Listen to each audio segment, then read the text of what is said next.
ladies and gentlemen, boys and girls. Welcome to another awesome edition of the Lap Down. I am your host, Greg Farmer, and with me tonight is Tyler and Ryan. How are we doing tonight, fellas? Doing pretty good. Oh, we got Robot Tyler. But that's always good to hear. I am doing pretty good myself. As always, a big thank you to Will and the Alkali Project for the intro and outro music on the show. Please be sure to check out their album, The Blood World, wherever you get your music. We got some big breaking news today after a photo was leaked on social media. Atlanta Motor Speedway held a press conference earlier today where they are changing the name of the track. It will now be called Echo Park Speedway as part of a 7-year, multi-million-dollar deal with Echo Park Automotive. And some of the details of this deal is from Bob Puckris. Echo Park is an arm of the Speedway Motorsports owning Smith family's car dealership business, which is Marcus Smith's brother owns the Echo Park side of it. But I just wanted to get your guys' thoughts on the name change, starting with Ryan. It's still Atlanta Motor Speedway, and that is pretty much how I'll be referring to it. I don't hate that Echo Park is investing money into it. I'm not a fan of renaming a track. I think the tracks being called where they are helps people know where geographically the track is. Like, hey, if you're hearing about an upcoming race at Echo Park Speedway, who knows where that could be? Versus if you hear Atlanta race at Atlanta Motor Speedway, you know where that is. Yep. I grew up, born and raised in Georgia. It's always been Atlanta Motor Speedway to me. I'm still going to call it Atlanta. I don't know. But I will say to the people that are talking about like boycotting Echo Park over this, it's not that big a deal. No, it's really not. It's just, it's different because, we had Charlotte named Lowe's Motor Speedway from 1999 to 2009. Had Phoenix as ISM. We had Worldwide Technology Raceway as Gateway formerly. I think that one's still technically there. Yeah. But Tyler, what are your thoughts on it? I'm not a big fan of calling it Echo Park Speedway, but I'm still going to call it Atlanta like you guys. But I see it as a positive way, like as of the Smith family putting more money into the track, and it's going to bring more revenue, and it's going to bring more revenue overall to both SMI and Echo Park, just because of the advertising, and it's going to also help maybe better the infrastructure, because I don't know how good or bad the infrastructure is in Atlanta. It's not that bad. There could be upgrades in certain places. So I'm like you said, I'm kind of hoping that maybe they use some of the money from this deal to make some of those said upgrades. I know that they upgraded their ticket booths over the off season already.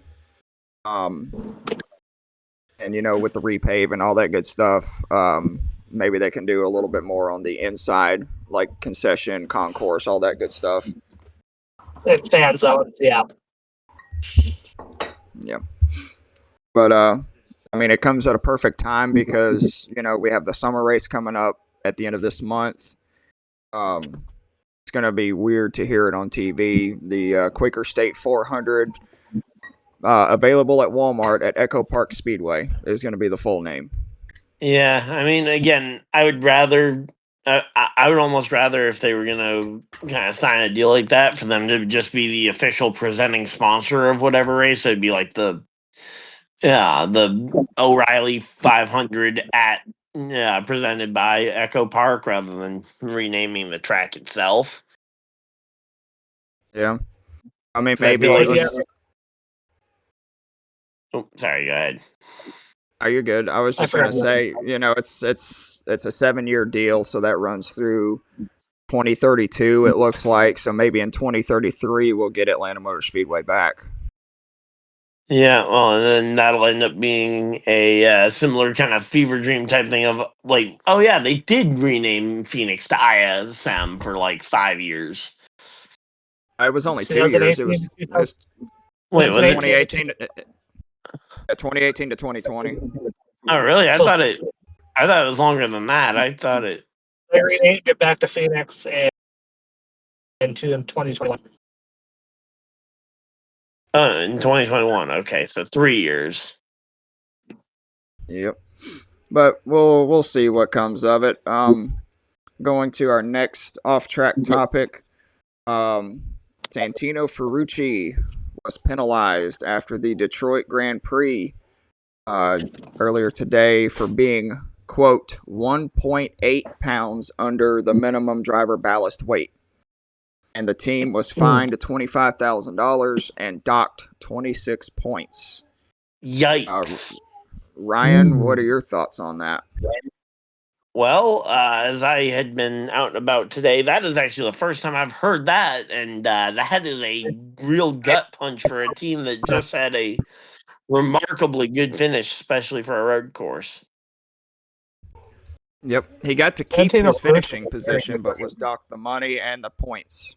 Yeah, losing 26 points, essentially, you lost your finishing position, essentially.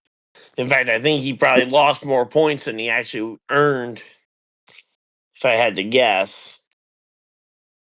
But yeah, so that's definitely going to be a big blow for Ferrucci, although I don't think anyone really considered him a championship contender throughout. But yeah, that points hit is definitely going to keep him back. I'm not sure if what I'm looking at for on the Indycar app right now has it updated, so that would put him in 14th place currently on driver points. So Yeah. So this is the full quote from AJ Foyt Racing about the penalty. It says, "We acknowledge and accept the penalty issued for being 1.8 pounds under the required driver ballast weight. This was an unintentional oversight, and we take full responsibility for the mistake. Our car was, in fact, 10 pounds over the minimum total weight, and the discrepancy in ballast was not intended to gain an advantage. However, we recognize that compliance with every rule is critical to ensuring fairness in this sport, no matter how minor the deviation may seem. We are grateful for the passion and integrity of IndyCar, and while this situation is disappointing, we respect the rules and will do better next time." yep. Tyler, what are your thoughts on it?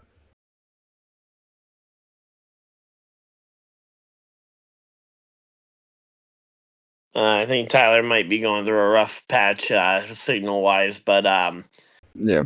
yeah, it's definitely going to be a big blow, especially for I was that coming AJ Foyt inside, Racing team that is.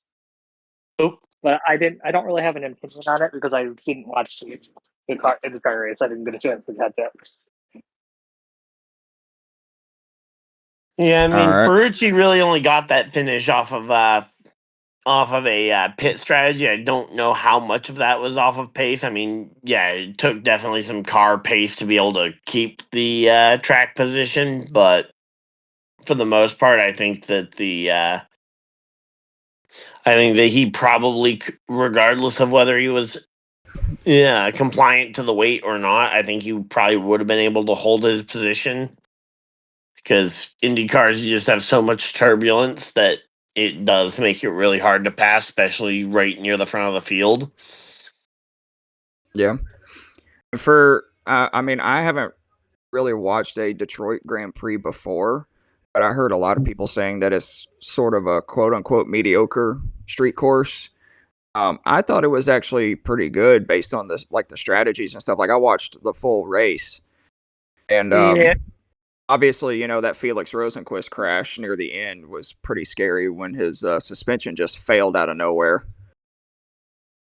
yeah. I mean, the big thing for why people might be more down Detroit on Detroit is one, the fact that the that Belle Isle, the old layout, was ever so slightly better and at the very least more interesting than the very boxy design that the new Detroit is. Yeah, that was one thing I was having trouble keeping up with was exactly where the start finish line was, because it looked like it was in one spot and then they would cross another section of the track and then the lap would tick up and I'm like, okay, well, where's the line at? Yeah, so the way they do it on a lot of the road and street circuits is that, and you'll see this at Mid Ohio as well, they'll drop the green flag on that long straightaway heading up towards turn 4. Yeah, even though the actual start finish line is obviously before turn 1. And they do this to ensure clean starts when when they have the double file start to the race. Okay, so technically, like, when they take the green flag on that long straight, they're already on lap 1. No, technically, when they start it, that would be when they hit that green flag. That is the start of the race. It just makes that first lap ever so slightly shorter, essentially. Gotcha. Okay, I got you. All right. Well, moving to our final off-track topic. After declining a full-time Truck Series ride at the beginning of the season, Corey LaJoie will run 9 Truck Series races for Spire Motorsports in the '07, with Michigan and Pocono, and then the final 7 races of the season. Now I know we kid about Corey LaJoie and all that, but this kind of makes his whole standpoint on the Truck Series and his statements earlier this season kind of asinine, don't you think? Hmm. What was that? What did I didn't hear you? Oh, you didn't hear the whole thing, or? Uh, I missed kind of the last half of it. Oh, so his statements and his viewpoint on the Truck Series that he came out with earlier this season, like before the season started.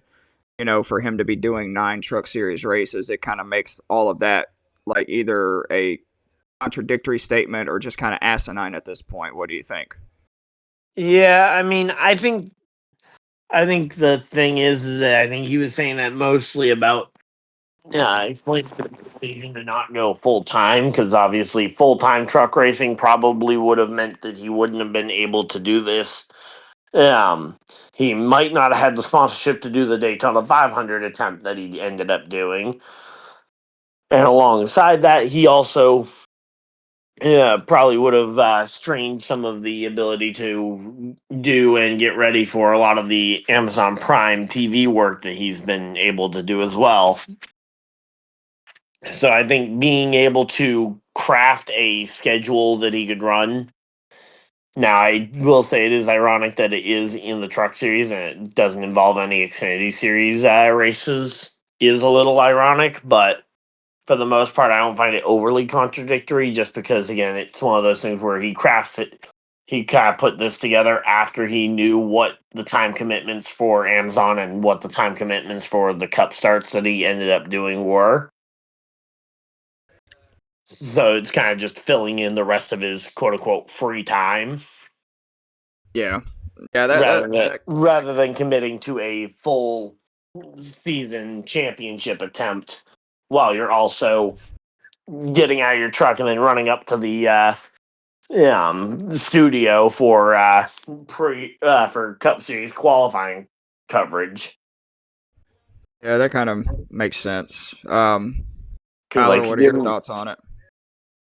But yeah, I do actually agree with you, Greg, on that because, like, the statements he made at the beginning of the year, it does make it asinine. But I honestly think it's a pretty good step for him to like get his feet back into racing, and maybe at some point he can run more races and contend for wins and have at least have some wins on his resume, regardless of the series.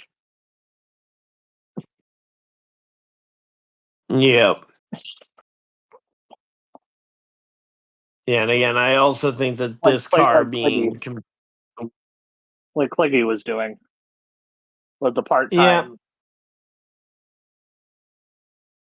Yeah, and I mean, obviously, I think that '07 truck it's gonna probably be the best opportunity he was gonna have to win because, like, yeah, the number 19, obviously, it's won a race this year and it looked good last year, but you also had a lot of question marks. Because obviously, they were moving on from the driver, and I believe their crew chief from last year also moved on.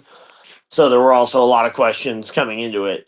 If Corey LaJoy had taken that full time ride of, okay, what is this car even going to look like with a new driver and a new crew chief behind it? Is this truck going to be the same 4-win truck from last year?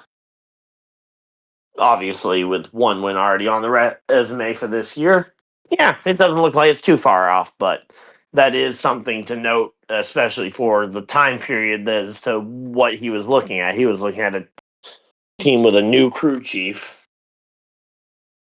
that was Yeah. going to have to try and figure out a lot of different components. And if he was, again, if he was trying to figure out something to balance with a potential TV schedule, because let's be honest, yeah, his time in TV can extend well beyond any amount of race car driving that he would do.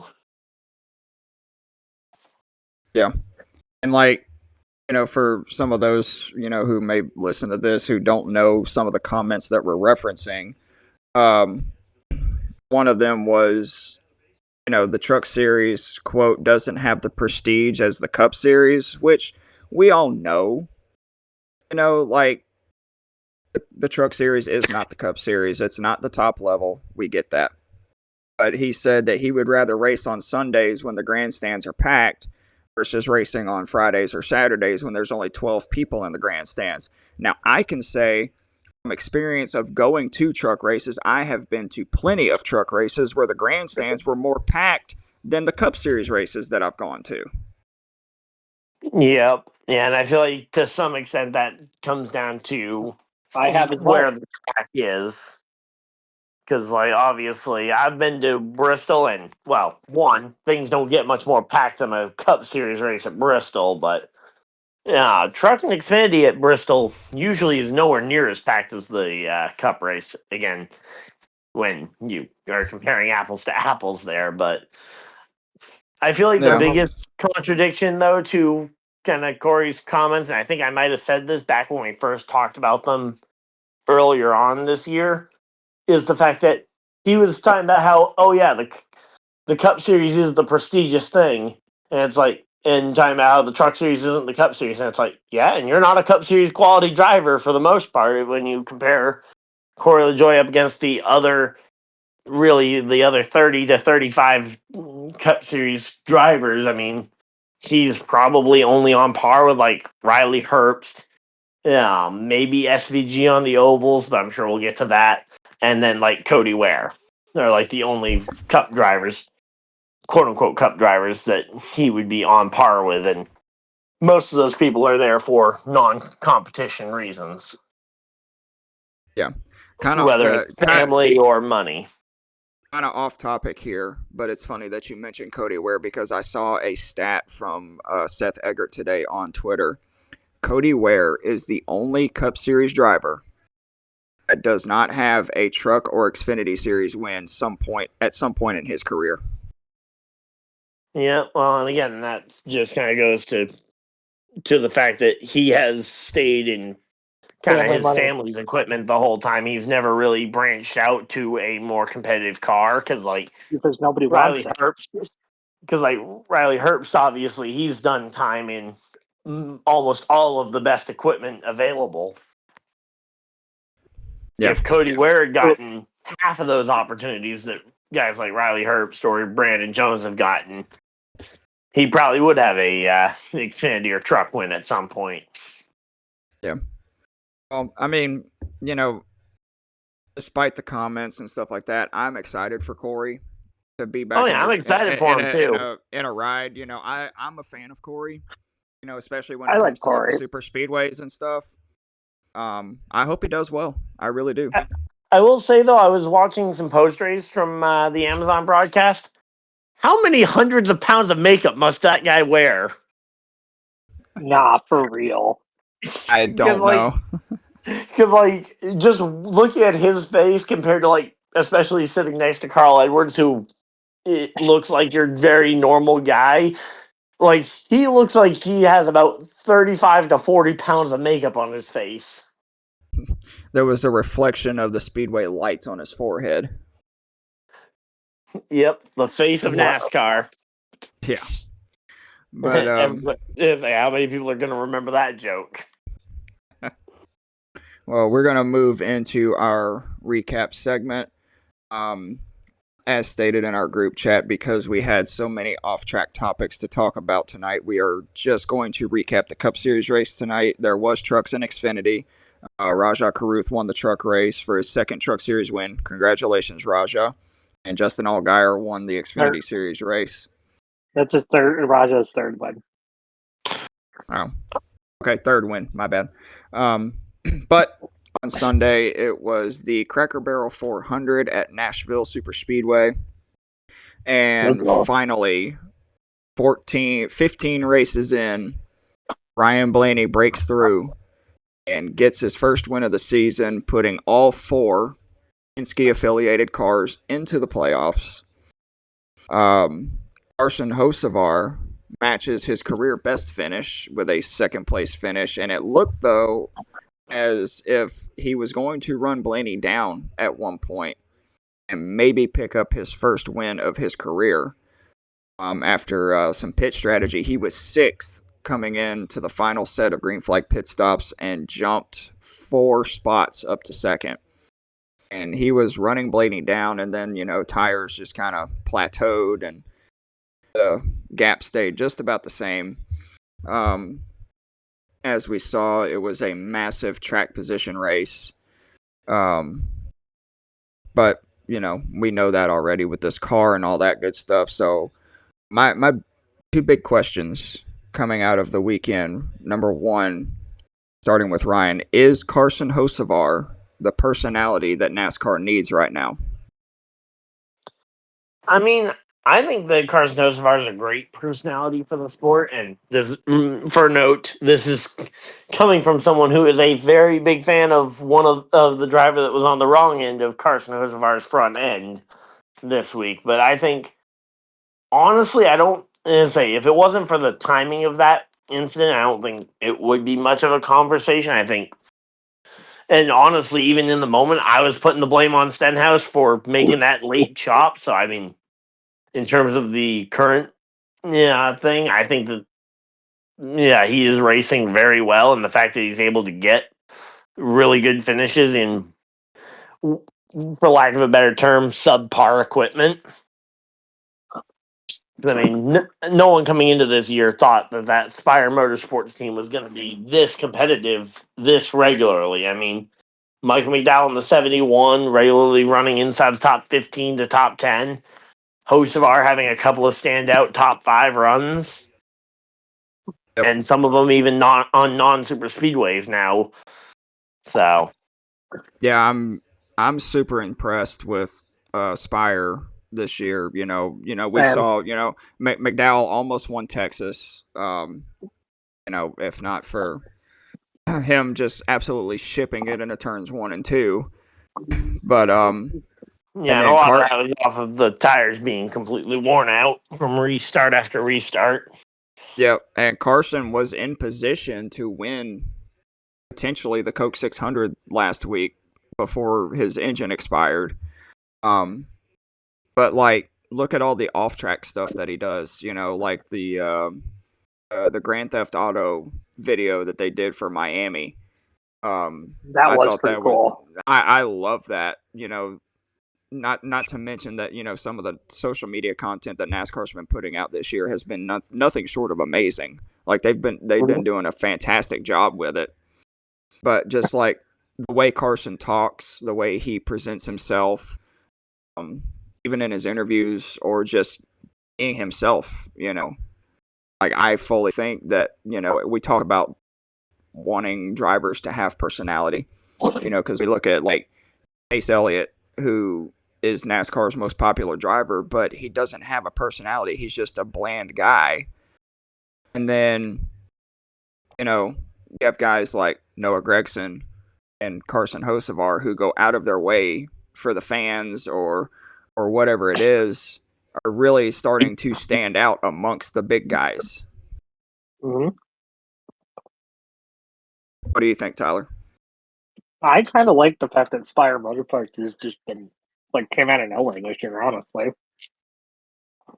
I mean they were up on the uprise with LaJoy finishing really well in 2023, but and now they're even better now with the lineup they have now.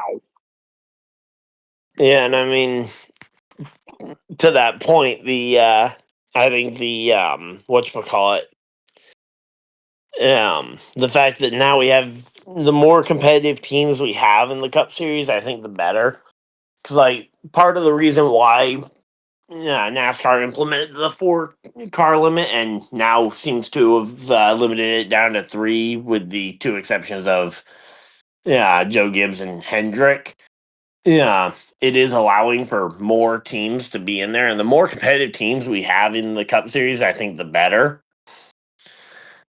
And I think that Spire Motorsports establishing themselves as a competitive team, right up there with potentially Trackhouse or RCR in that Chevy stable, could put them in a good spot to potentially become that either second best Chevy team in a year or two, or potentially being a top candidate for a incoming manufacturer to try and look for a team to build around.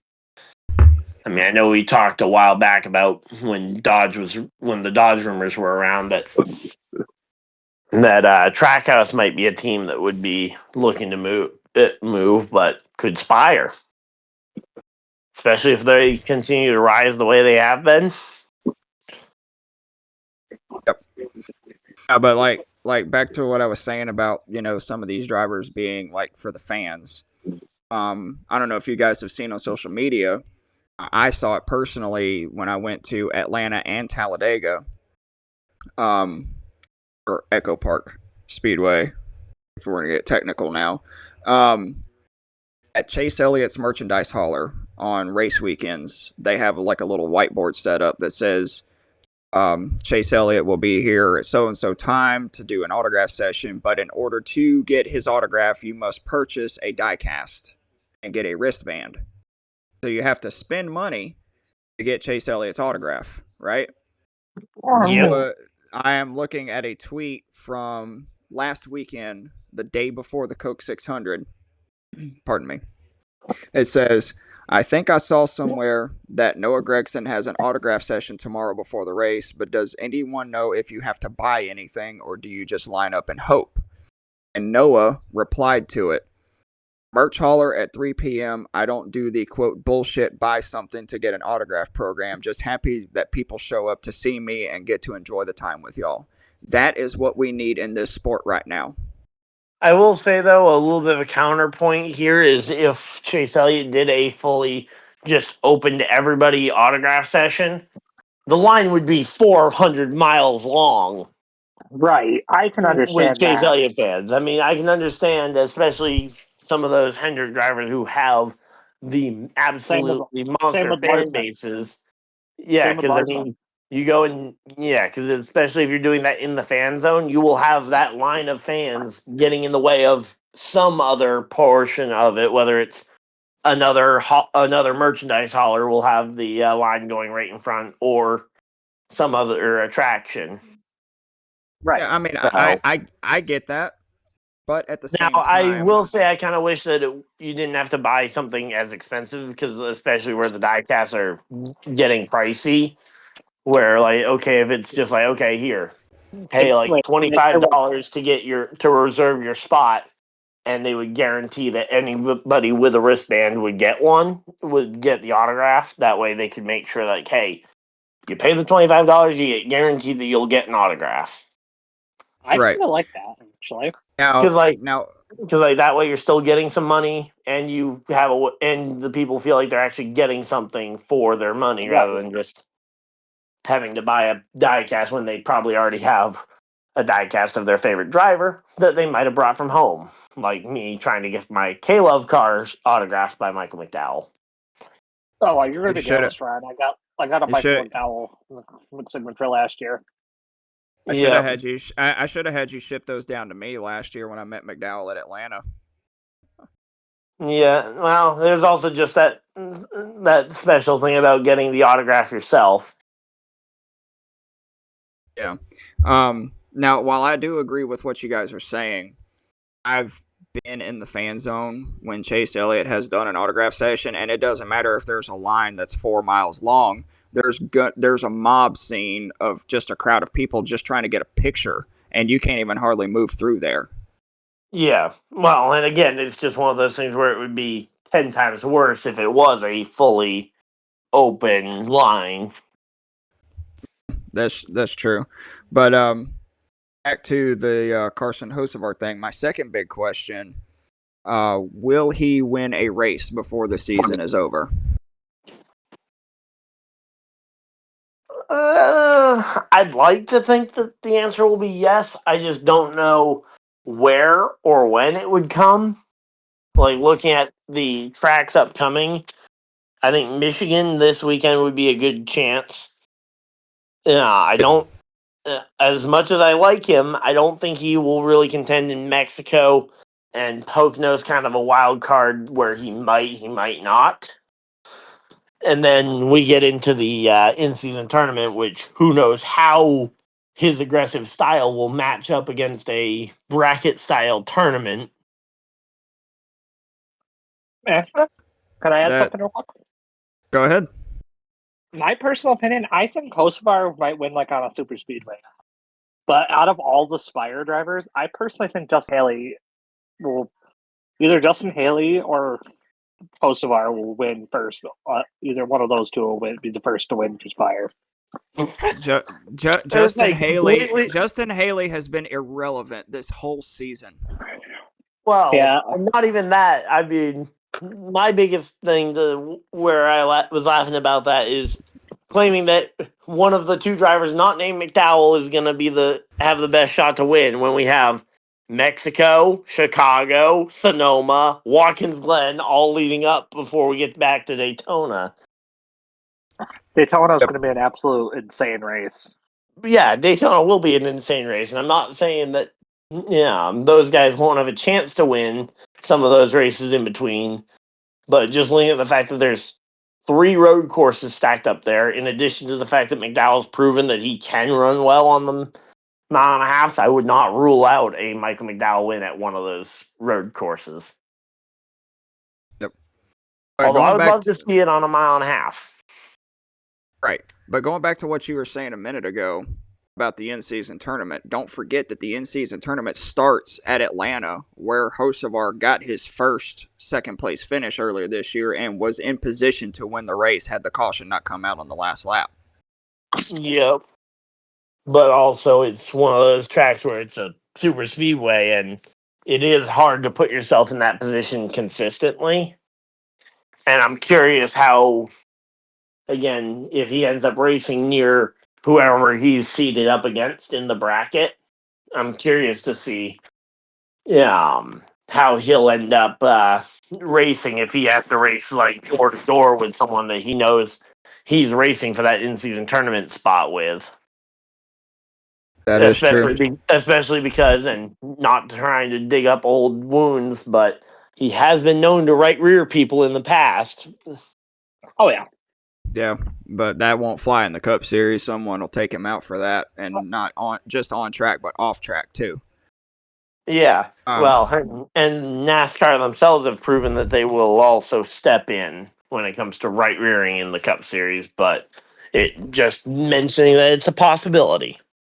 yes. So, well, my opinion, I hope that Hocevar wins at least one before the season's over. I think that would be really, really good for NASCAR. But I think he before, might, honestly. yes, but Yeah, before I we mean, the move biggest forward, thing would be trying to find a win before the playoffs.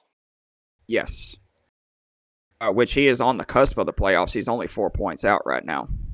Yeah, I'm going to be doing a video either tomorrow or Thursday about the playoff cut line over on my channel. All right. Before we move forward, I want to backtrack just a little bit. A little off track topic that I completely forgot to mention until Ryan gave me the little light bulb. He mentioned Ram, Dodge coming back. This was reported by Adam Stern a couple of days ago. We talked about Dodge potentially coming back into NASCAR in the upcoming either next year or 2027. And we predicted that they would most likely come into the Truck Series first. There is a new potential NASCAR Craftsman Truck Series team, Stellantis Racing, that Cleetus McFarland. Yes, that is looking to come into NASCAR and under the Ram Trucks brand, and they are looking to potentially put YouTube star and part-time ARCA driver Cleetus McFarland in that truck. And I would love to get your guys' opinions on that, starting with Ryan. All right, so first off, I think that would be a great one. I really do hope that we do get Ram in the Truck Series. Now, the Cleetus of it all is going to be where I think there's going to be some debate. I think Cleetus is definitely great for the sport.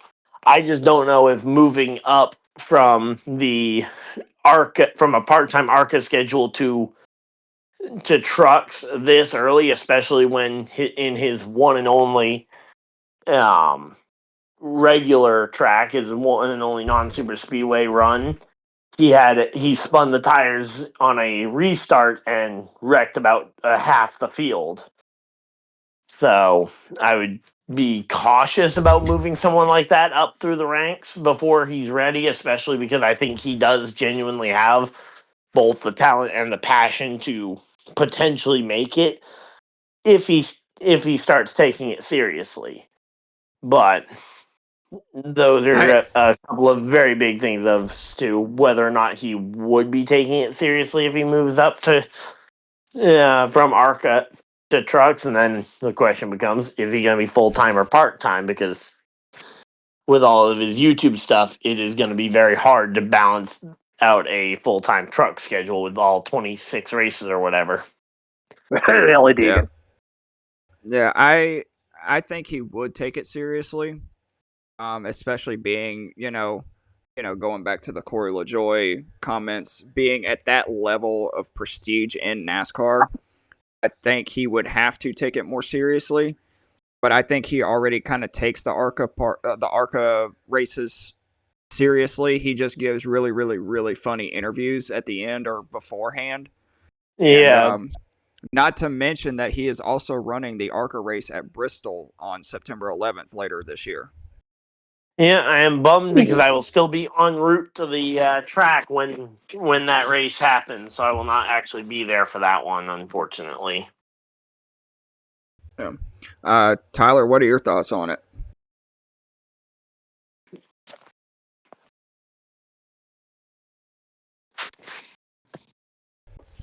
He may be a little busy. Yeah, but I mean, again, and yeah, he might be taking it seriously, but I do think that some of the comments after the races, definitely make it seem like he's coming off as potentially not as serious as some of the other drivers. And I don't think he'll be able to just funny quote his way out of wrecking half the truck or for example, the Xfinity Series field in the future. That's say wrecking half the field in one of those two series isn't something you can just kind of laugh off and then move on the way you can in the ARCA series. Like no one will remember that he junked half the field in the ARCA series 2 weeks from now. Yeah. Sorry, But if you have a mistake like that in the trucks, people will remember it, and it's not as easy to just laugh and funny quote your way out of. Anyway, Yeah. go ahead, Greg. Yeah, 1 second, Tyler. But I mean, going back to the Charlotte race, that wasn't all on him either. That was on his crew chief for leaving him out on freaking old tires too. Yeah, it definitely is, and again, it's just one of those things that we'll have to wait and see. We got to see more than one, yeah, kind of regular track, and that's why I think moving up to the trucks would be a little fast. I'd rather see him try a full ARCA season next year and then move up to the trucks potentially in 27. Yeah, definitely. Tyler, what are your thoughts though? I like it. He's a great. I mean, I'm not like big fan of him moving right up to the trucks. I agree with Ryan. Like, have a full time ARCA under his belt to get a full season experience of driving against other drivers instead of the part time. But it also could be a really good thing, especially bringing Ram back into the sport and possibly bringing Dodge back to the Cup and Xfinity series as well. It could. It's just like what they did with Toyota back in 2003 with the trucks. They ran 2003 to 2006 in just the trucks only, and they had like Mike Skinner and stuff like that, really good drivers. And I think because Cleetus is a very well known personality on YouTube, I think him paired with Ram would be perfect to bring attention and new talent to the truck series otherwise wouldn't happen. Well, You, and then I kind of, oops, sorry, go ahead. I was just gonna say, Tyler, you just hit the nail on the head right there. I personally, for me, I don't think there's any other better way to introduce Dodge and Ram back into NASCAR than to get quote unquote probably the biggest YouTube star in motorsports to drive your brand on track. Yeah, I mean, again, I think Cleetus and the amount of attention he brings to every ARCA race he's a part of is great for the sport. Mm-hmm. It's just a matter of, yeah, when he starts moving into potentially again a full time role and or up. I mean, I remember his quotes about wanting to run the Daytona 500 in what 2027, 2028. He was saying he wanted to run the Daytona 500 by, which is just insanity. Also, Ryan, let me say Yeah. something real quick. Biggest thing with especially being Cleetus McFarland, sponsorship. Big money to the truck, bringing big money to the trucks as well. Well, yeah, I mean, big money is definitely good, and you'd imagine that Dodge, if they're coming back in, they don't want to do it half. They don't want to do it by half. They don't want to show up and be 10 seconds off the pace. Like And that's why Toyota I was think back in if they 2007. do have Cleetus in a full time car, I think they need to have a second full time car with a experienced driver. Yeah, that can potentially either be there to kind of show Cleetus the ropes and contend for wins in the Ram brand while Cleetus may or may not still be finding his feet. So, like, I would be looking to trying to maybe poach someone like a Grant Enfinger or another championship caliber driver who would be able to kind of anchor your team while Cleetus is bringing the attention and learning himself. Yeah. I'm not ruling But I out that mean, Cleetus could be a great driver one day, but I think for Ram to return to the series, they need a serious, competitive championship caliber driver in year one. oh, And I agree definitely. no offense, but Cleetus is not going to be a championship contender in year one. No, no. But one more thought before we move on. You know, you were talking about his talent, you know, minus his crash at Daytona, you know, nothing on Yeah, his that was part, one of the big. obviously. Look at Talladega. He started 21st and finished uh Ninth 10th, with a sour motor. ninth on a motor that was running on 7 cylinders. He qualified 11th at Charlotte and finished ninth after quote unquote wrecking half the field. You know, granted that may have had something to do with it, but he's doing all of this in a kind of an underfunded team in the ARCA series. Underfunded, though, how underfunded are they? Because I imagine that Cleetus and his brand would be bringing a fair amount of money to them. I mean, yeah, they're not the Venturini, they're not Joe Gibbs. That's what I mean by underfunded is because, if you look at the ARCA series, you think Venturini Motorsports and Joe Gibbs Racing and maybe one or two others. I had never even heard of this team until Cleetus got in that car. Yeah. Well, and again, I think it's one of those things where I think, especially in the ARCA series, building that Venturini type speed just takes repetition. You need to have done it more than 1 year. Yeah. Even with quote unquote infinite funding. I mean, look at some of these other teams that have brought in a lot of money. Yeah, or very well funded drivers. A lot of them don't succeed in that first year just because it takes time to build up speed. Yeah. So, Well, we are going to move forward and go into our green flags and black flags segment. And for those of you who are just joining us as a new listener, green flags is something during the race weekend that we liked, and black flags is something that we did not like. And we will kick it off with Ryan. all right. Well, for the green flag of the weekend, I will go ahead and give it to. Trying to think of. I'll go ahead and give it to Connor Zilic for his impressive run on the oval in the Xfinity Series. Ended up finishing with the in the second position behind Allgaier, and for a road course guy, and looking at the comparison to the other road course guy in that same role of SVG, I mean, Zilic has adapted remarkably well to oval racing.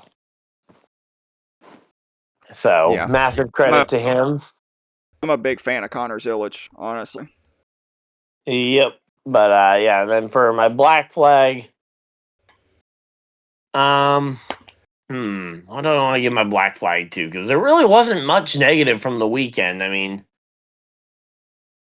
yeah, I guess I'll go ahead and give my man, there really is not much negative to talk about for this weekend. I mean, I guess for the black flag, I'll give it to the IndyCar series for somehow, even with an Alex Palou DNF, not managing to get a new winner.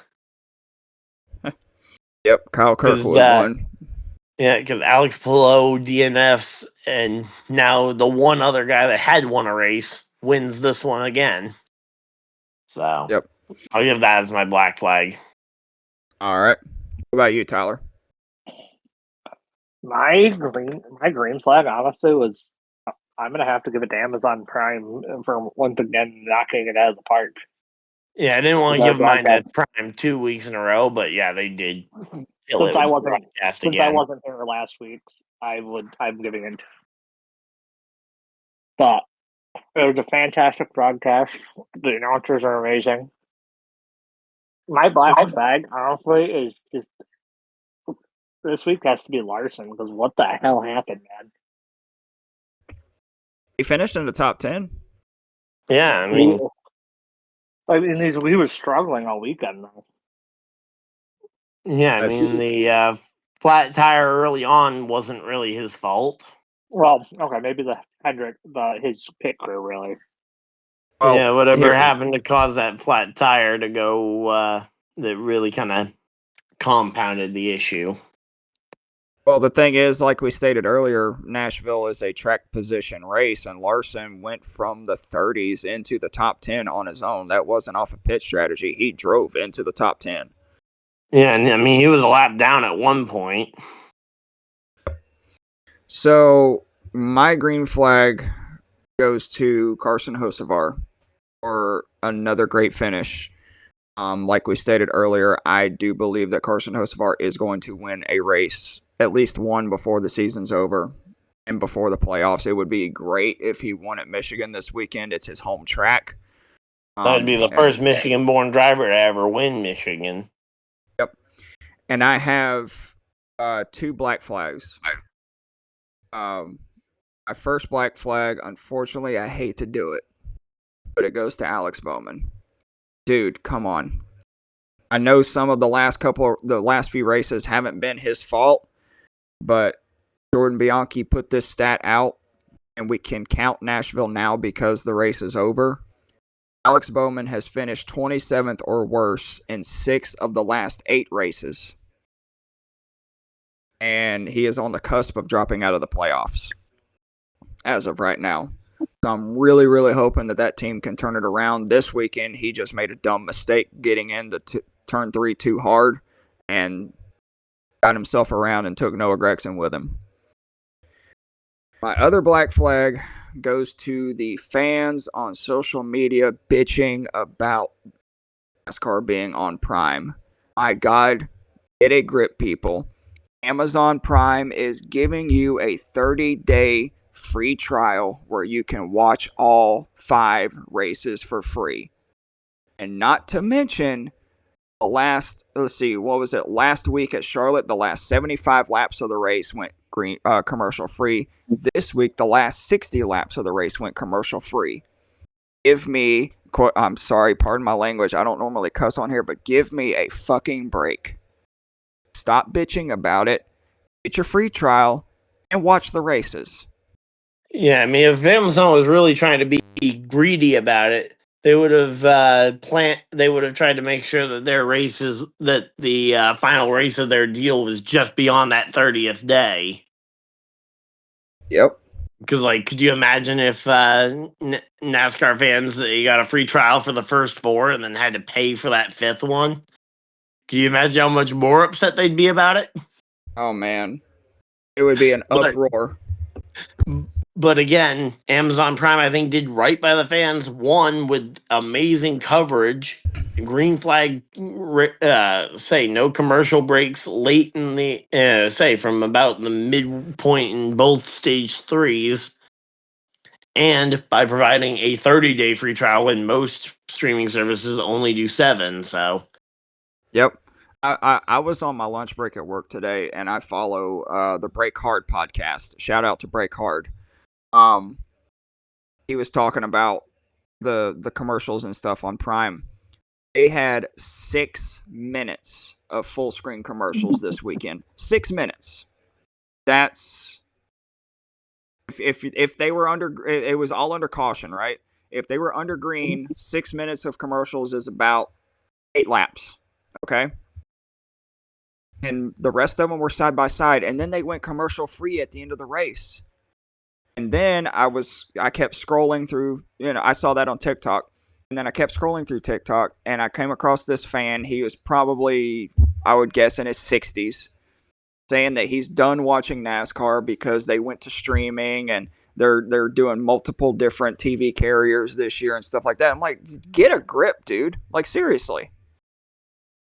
I mean, you've always had to flip through the channels to watch every NASCAR race. I mean, I was even talking with even Stephanie in the other recent day years, about you've that. had to flip back and forth between Fox and Fox FS1, NBC, and then USA Network. Back Right. in the early 2000s or mid 2000s, 2007, 2014, it was literally like 6 different things. It was Fox, TNT, ESPN, ABC, and all that. Yeah. And not to mention too, if people have to pay for Amazon Prime Video, it's $15 a month. Okay. How much you mean? And I get it for $8 because I'm a student. okay, well, whatever. It's like $15 a month, okay?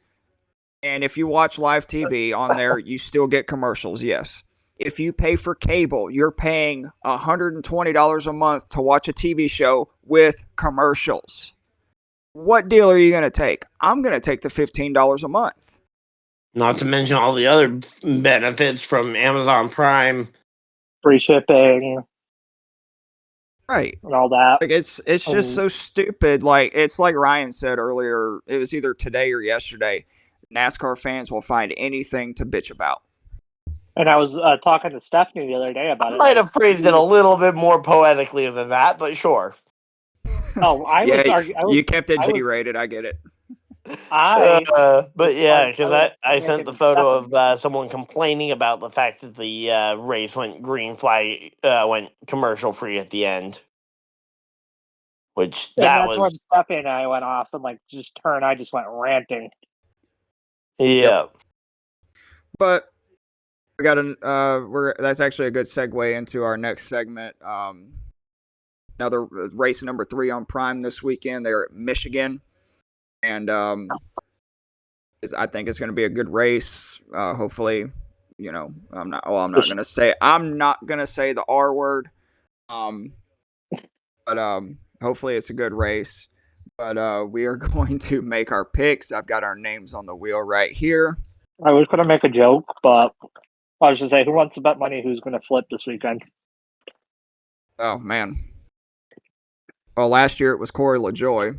But first pick after the wheel spin goes to Tylor. Oh, let's see. So it's on a. By the way, can I just point out that the Dire Curse definitely did its best trying to take down Kyle Larson the 1 week that I actually got the chance to pick him? I'm gonna go. I'm honestly gonna take. I'm gonna go with it for it. Kyle Larson. All right. Ballsy pick, but I think I feel good. You went the safe route. Yep. Yeah, I mean, After what I happened feel to like me this last 99% week. of the races, Larson should be the 101. Yep. I mean, to be fair, I picked Bowman and see what that got me. Yep. Well, Next yeah. pick goes to Ryan. All right. Well, with Larson out of the picture, I'm going to actually look to a guy who had a runner-up finish in last year's Michigan race, if I'm not mistaken. And I'm going to go ahead and take the other Kyle Busch. That's respectable. I respect. Because if I'm not mistaken, this was one of the 2 races he ran and got the. Ashley's gonna be mad at you. I was going to say this is 2 weeks in a row. Stephanie doesn't get to pick Bush. Yeah, Nope. well. All right, and third and final pick will go to obviously me, and I am sticking with my gut. I am going with the number 77 of Carson Hocevar. I respect that. Actually, I think he might have a shot. I respect that. But me and Ryan will get the rest of the picks later on this week. Before we close the show out, we are going to do a little rousing edition of some trivia. Now, normally Jamie does this, but he is not here tonight, so I will be covering it. And again, for our new listeners, I will ask a trivia question, and the guys will give me an answer. If one of them or both of them gets it correct, they get a bonus point for their race pick, point total. If they get it wrong, I get the bonus point. Okay. What's the question this week, Greg? Tonight's trivia question. In 2012, Dale Earnhardt Jr. snapped a 143 race winless streak by winning at Michigan. Within 5 laps, how many laps did Dale Jr. lead en route to victory? Starting with Ryan. So within the last 5 laps, I'm gonna say he led. Let's say he led 2. All right, Tyler. I remember this one. I think it's 105 laps he led. Both of you are incorrect. Dale Earnhardt Jr. led 95 laps in that race. He won the race over Tony Stewart by 8 seconds. Oh, he was Junior was fast. That day. Oh, I completely misunderstood the question. I thought you were talking about of the last 5 laps, how many of them did he lead? No, I said within 5 laps, how many did he lead?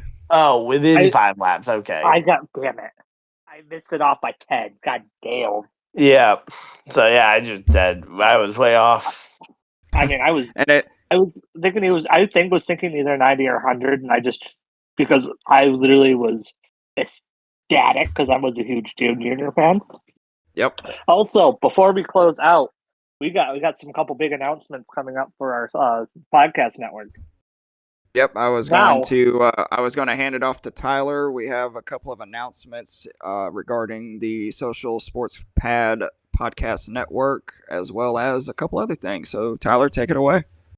So we, as a podcast network, now have a Patreon. We'll add the link later on because it's still in progress. But we have a Patreon get more members and preview our videos, and it's also a way to interact with our fans. Also, another big announcement: we are a name change. We are now known as the Chaos Sportsnet. All right.